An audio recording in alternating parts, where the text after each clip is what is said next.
Time to rock and roll again. Okay.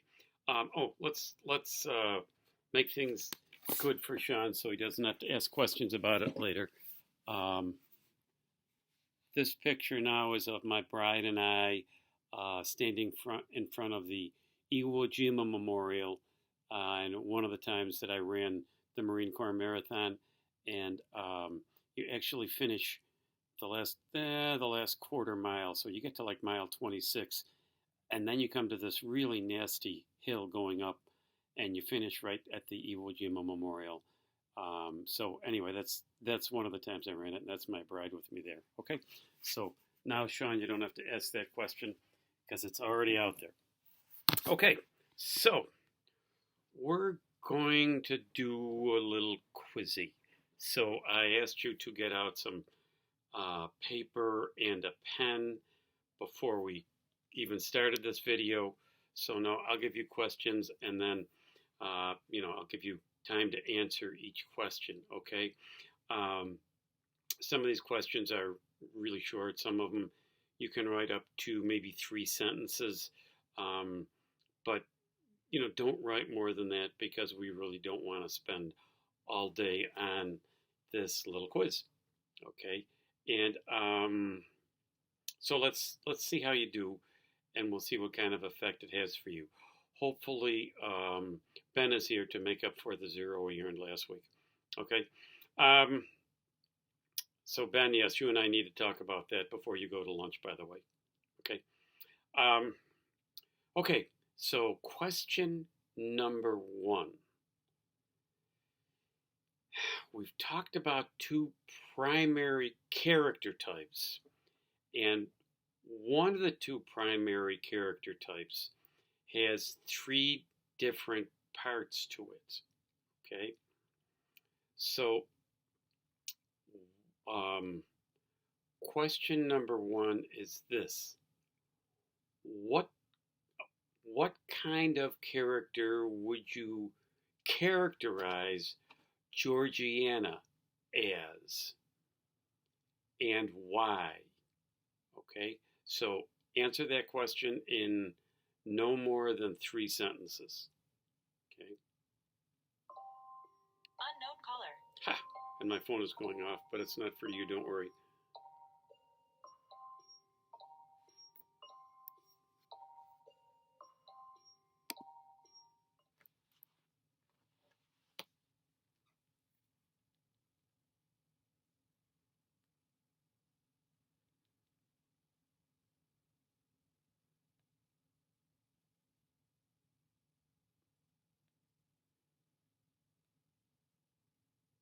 Yeah, my phone says scam.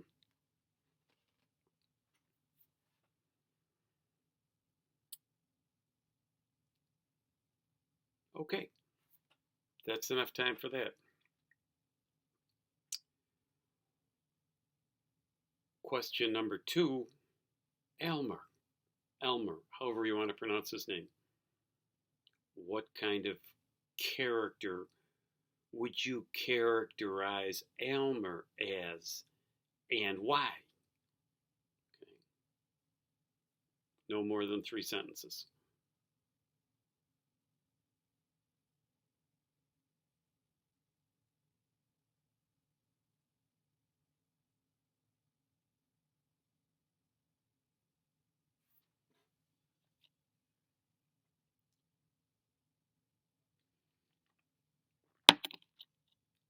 And the important thing on these is that you sensibly justify your answer.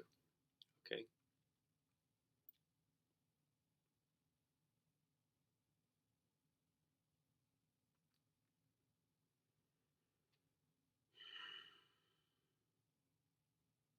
Okay, enough time on that. Third question, Abinadab. What kind of character would you characterize Abinadab as, and why? Again, no more than 3 sentences.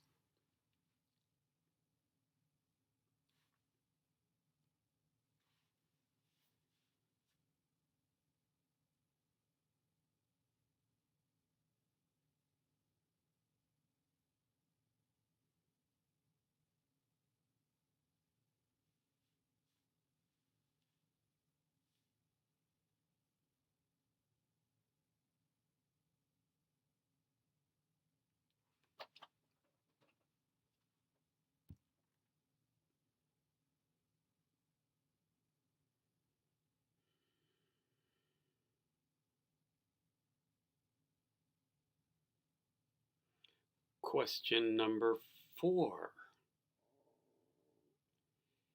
If you spell Abinadab's name backwards, okay, if you spell it backwards and you take the first 3 letters backwards as one word and the last 5 letters turned around again as another word, so we're turning this around.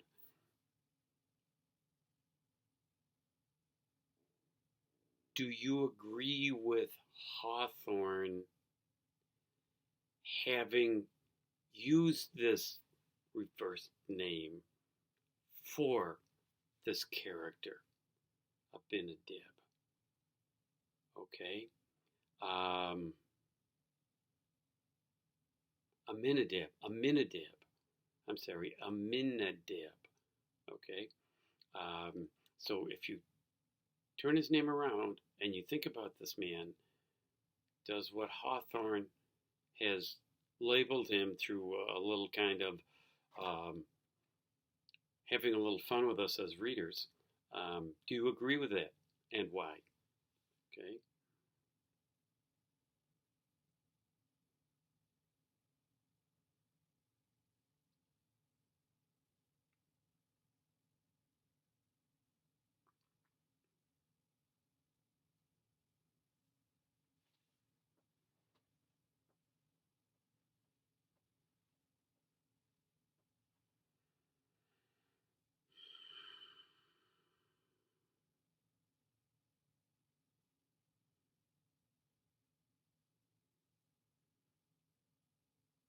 Okay, one more question for you. I told you this would be a quickie quizzy. Okay. What memorial did I tell you is in the picture behind me? Okay. What memorial is that I told you is in the picture behind me?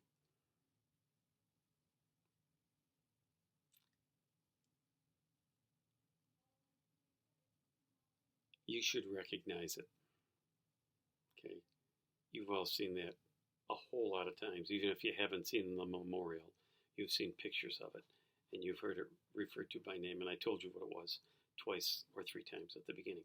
Okay, so good enough for the quiz. Okay, so pass those up quickly so that the person at the front of your row has them all. Okay, and then let's talk a little bit about A and P. We're going to talk a little more about the birthmark because there are some significant points still to talk about. Josh did a great job on it the other day in talking about the characters and how he characterized them. And you don't have to agree with him, okay? But anyway, okay, so over to A and P. Now keep in mind this story is set 60 years ago when the world was a little bit different.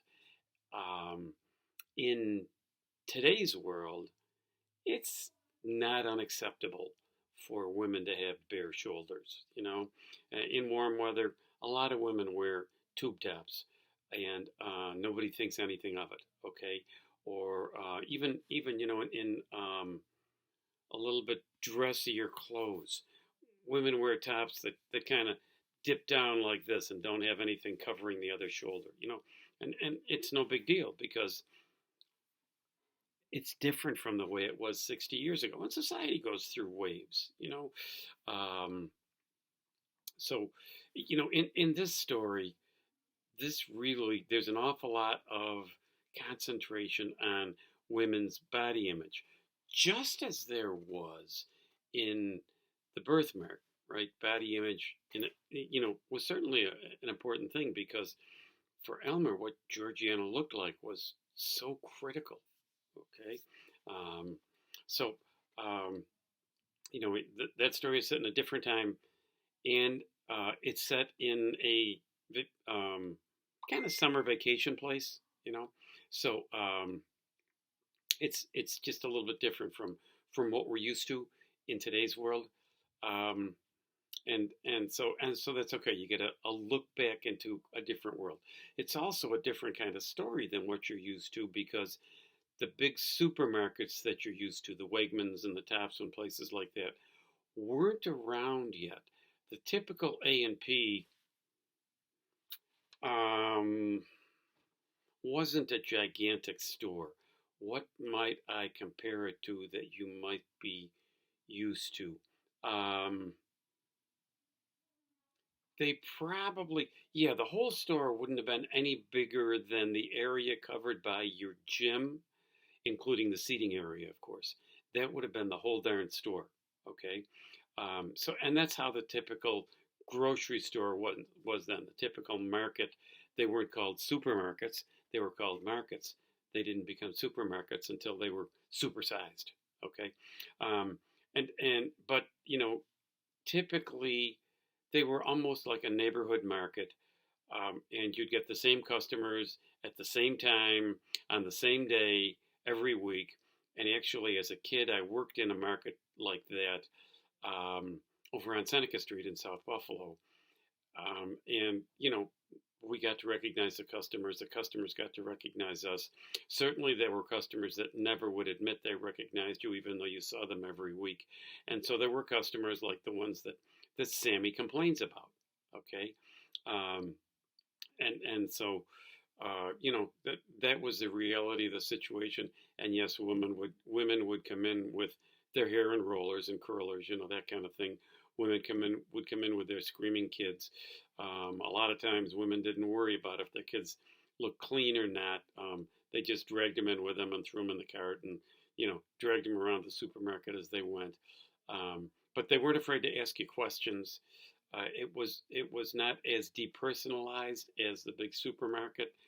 You wanted to be available for customers, and cashing out wasn't, it wasn't you were on a cash register punching in 49 cents, rather than today's thing where everything is scanned.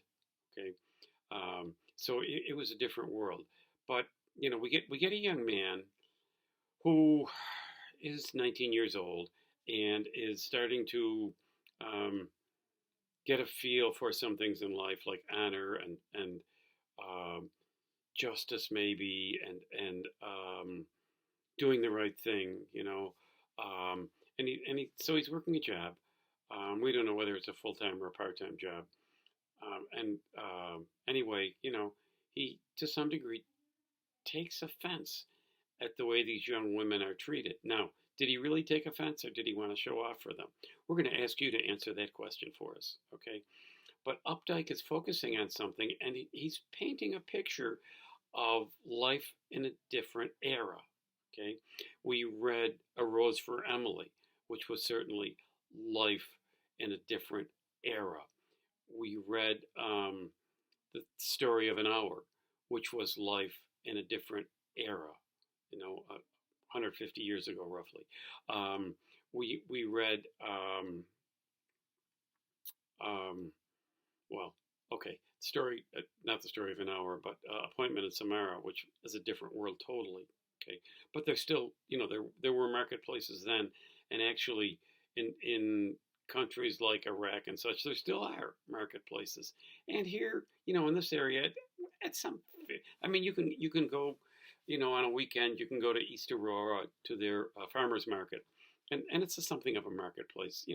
We have those all over the place. So anyway, this is a picture of a different era, and so that's one of the things literature does for us, and that's why I want you to allow yourself to become somewhat immersed in it, because you get a picture of a different time and a different place, and so it broadens who you are, and it shows you maybe the world that other people grew up in, and it shows you how maybe they have differences of opinion about the way some things are in today's world, because they're so different from the world they grew up in. And some people are very reluctant to change. So they like, the way things used to be. Okay. And they have a hard time with the way things are. So this is a study of that kind of world for you, a world of 60 years ago, and probably for some of you, your grandparents were teenagers then, and so they knew that kind of world. So it gives you a little insight maybe into what they had grown up in.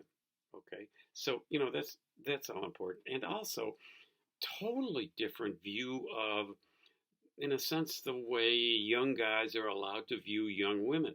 In today's world, I'll be interested in what your thoughts are about the way these guys view these young women, because the what was termed women's liberation has worked hard to change the idea that guys are supposed to oogle over girls. You're just kind of supposed to accept them as equals. But I made some comments the other day about women, and they were really because of the story that we're seeing now. That was kind of a lead into the kind of mentality that you would see in this story. Okay, and that's why I made those comments about women. Do I really believe that? No, of course not. But it was to kind of give you a little expose of the kind of thinking that was going on 60 years ago in literature. So, we're traveling through different kinds of literature to help you see different kinds of real things in the world, because this is a pretty real story, and it really is the way that women were viewed. Actually, in those days, first of all, um, you know, you couldn't go to a store barefoot. So the fact that he even let the girls in, or didn't kick them out because they were barefoot, was one thing. But just you didn't go into a store, dressed as these girls were. You didn't go in a bathing suit. Okay, it just wasn't allowed. And you might say, why? When you look at some of the clothes that women wear just around. I mean, I've had girls come to class with clothes on that aren't a whole lot bigger than bathing suits were in the 60s.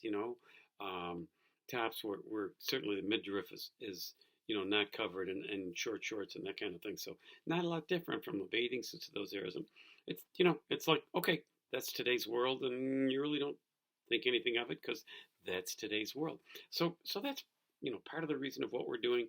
And also it's like, so you can see their reactions and you can gauge that against your own reactions. Okay, so that's really why we talk about a story like this, as well as, of course, Sean, I think, is going to talk about character development for us. Okay, so anyway, that's where we are. And I want to make sure you notice this shirt of mine. My oldest granddaughter, as you know, is a sophomore at the University of Georgia. And of course, the University of Georgia won the national championship football this past January. So they were the 2021 national champions, even though the game was in 2022, because it was for the 2021 season. So I wore this shirt because it actually just arrived. We ordered it the day after the game, and it just arrived the other day. So it's kind of cool to have this kind of stuff. Anyway, okay, so on to class. You guys are tuning in more and more, and the more discussion we have, the better. And probably going forward, we'll have two people doing papers each time, so that we can have fun with that. And not too far down the road, we'll start to arrange little discussion groups so that you can discuss things, this group against this group, that kind of thing. So we're headed in a good direction. You guys are really doing okay. Okay?